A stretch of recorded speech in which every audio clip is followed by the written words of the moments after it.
નીલેભાઈ રેડાણીયા, સંગઠન ચેરમેન, શ્રી ઉમિયા માતાજી સંસ્થાન રાજકોટ.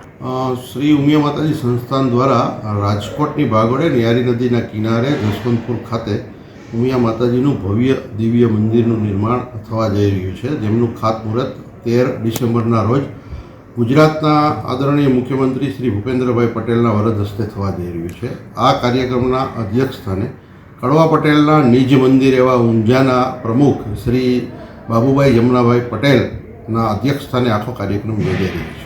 આ મંદિર આપણે પિંક બંસી પાણપુર પથ્થરમાંથી બનાવી છે, જે અયોધ્યાનું મંદિર અત્યારે નિર્માણ થઈ રહ્યું છે તે પથ્થરમાંથી, અને આખા મંદિરમાં આપણે લોખંડ કે સિમેન્ટનો ઉપયોગ કરવાના નથી. આપણું મંદિર 2 એકર જગ્યામાં થઈ રહ્યું છે, જેની સામે 10 એકર જગ્યામાં સામાજિક, શૈક્ષણિક અને આરોગ્યલક્ષી વિવિધ પ્રોજેક્ટો બનવા જઈ રહ્યા છે. આ પટેલ સેવા સમાજના 2011ના એક કાર્યક્રમના બધા વડીલોએ એવું કીધું કે રાજકોટની અંદર કડવા પાટીદારની વસ્તી વધતી જાય છે, ત્યારે માનું સાનિધ્ય બધાને સાંપડે અને બધા રોજ માના દર્શન કરી શકે તે હેતુથી રાજકોટમાં એક કડવા પાટીદારના કુળદેવી ઉમિયા માતાજીનું મંદિર હોવું જોઈએ.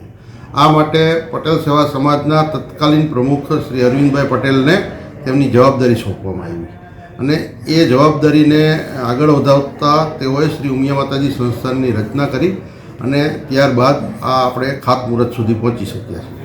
સાંજ સમાચાર ફેસબુક પેજને લાઇક કરો, વિડીયો શેર કરો અને વધુ વિગતવાર સમાચાર માટે sanssamachar.net વિઝિટ કરો.